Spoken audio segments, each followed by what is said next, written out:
Eu vou passar rapidamente por três assuntos, nesse esforço nosso de tratar grandes temas, mas também de manter atualizadas as pessoas que nos assistem sobre os desdobramentos desses grandes temas. O primeiro, Glauco, é gravíssimo, mas, paradoxalmente, desperta uma chama de esperança. Está acontecendo em Israel.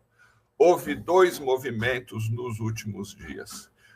O primeiro é dramático, o segundo sugere alguma esperança. O movimento dramático está retratado nessa matéria do jornal inglês Guardian. Ocorreu ontem.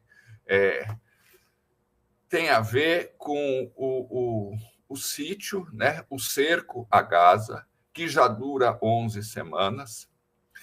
Está havendo sinais claros de fome em largas proporções.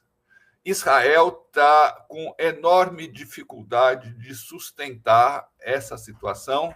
Nós falamos aqui outro dia, daqui a pouco vão começar a surgir fotos de seres humanos esqueléticos iguaizinhos aos seres humanos fotografados nos campos de concentração em que eram concentrados os judeus na Segunda Guerra Mundial. Essa situação está se tornando insustentável para Israel. Israel buscou, nos últimos dias, uma tentativa bizarra.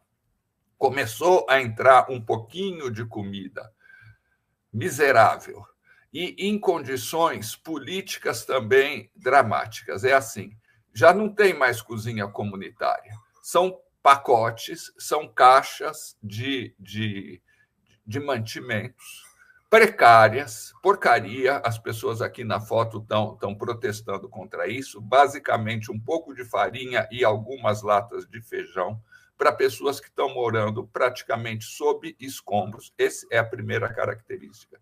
Segunda característica, Israel tirou a ONU e colocou no lugar da ONU uma entidade chamada Gaza Humanitarian Foundation, apoiada por milicianos, por contractors, como se diz lá, por soldados contratados.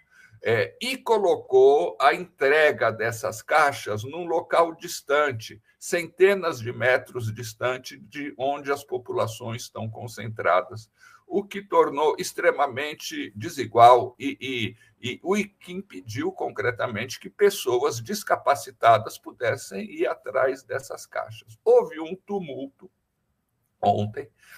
Aqui a matéria está dizendo, os soldados israelenses abriram fogo contra uma multidão de famintos que saía correndo atrás dessas caixas de alimentos.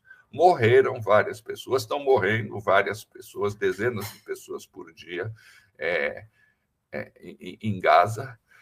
Houve uma crise, essa entidade, o presidente dela renunciou, foi suspensa a entrega de mantimentos. Não se sabe o que vai acontecer. É uma situação dramática, mas expõe um pouco as contradições em que o próprio governo do Netanyahu está vivendo. Se vocês puderem, deem uma olhada. Eu não consegui trazer aqui o vídeo que acompanha essa matéria sobre a situação realmente subhumana que Israel está submetendo essas pessoas. Em contrapartida, nós temos duas análises publicadas ontem, uma na Economist e outra no New York Times, que mostram, Glauco e pessoal, um certo impasse de Israel e, em particular, do Netanyahu. O Guardian Economist apresenta uma tripla enrascada, digamos assim. Primeiro, Israel não sabe o que fazer com Gaza. Israel planeja uma ofensiva militar, a revista descreve como seria essa ofensiva militar, tem soldados reservistas já preparados para isso, eles estão adiando, porque não tem perspectiva nenhuma disso dar bom, vai dar ruim. A ideia é confinar a população, ocupar 75% da faixa de Gaza, confinar 2 milhões de pessoas que já vivem exprimidos num território exíguo em 25% desse território e chamar essas entidades cupinchas de Israel. Mas, diz a Economist, não vai resolver nenhum problema para Israel e vai criar uma crise humanitária muito pior, vai se transformar numa dor de cabeça. Segundo aspecto, essa semana estão surgindo sinais de deserção de aliados importantes de Israel. Foi a Ursula von der Leyen, a comissária-chefe da Comissão Europeia, que disse que a situação em Gaza é insustentável. O Friedrich Merz, primeiro-ministro, chanceler da Alemanha, que disse que essa situação não pode continuar.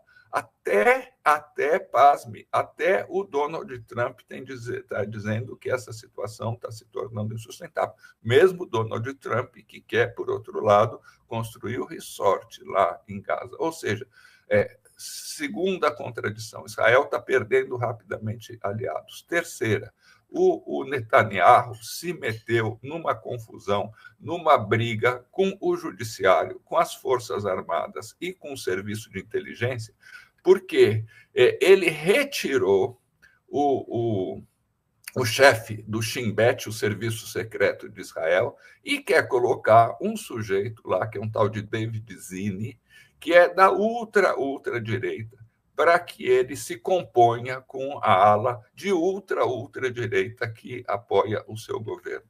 Esse cara é tão reacionário, é tão brutal, que o Shin Bet, o Serviço Secreto de Israel, o rejeita, as Forças Armadas os rejeitam, e o Netanyahu está querendo emplacá-lo, porque, num certo sentido, ele precisa para se dar bem com essa ultradireita que o apoia. E aqui a matéria do New York Times está chamando a atenção para uma tragédia que pode acontecer, porque ela mostra que o Trump apoia Israel, mas tem um interesse muito grande em retomar o acordo nuclear com o Irã, e está havendo conversações em relação a isso. Israel está tentando sabotar essa situação, inclusive com planos de atacar instalações militares no Irã, mas a matéria mostra que isso não seria nem um pouco interessante para os interesses dos próprios Estados Unidos. A matéria da Economist conclui dizendo o seguinte: nós estamos Israel e Netanyahu estão diante de um dilema em que as duas saídas são ruins. Ou eles invadem Gaza, levam adiante essa operação e se arriscam a uma ruptura com uma parte importante dos seus aliados. Ou o Netanyahu retrocede, faz uma trégua, reestabelece a trégua em Gaza e se indispõe com a ultradireita que o apoia. Está surgindo uma pequena brecha de esperança numa situação que é dramática, que é desesperadora, que é criadora destruidora de civilização, porque está dando um exemplo do que é possível fazer de ruim para as populações do mundo. Em meio a isso, está surgindo uma esperança de que pode haver um recuo. Isso seria um grande feito desse ano, se Israel, com pressão internacional, por isso é importante intensificar a pressão, se Israel for obrigada a um recuo em Gaza.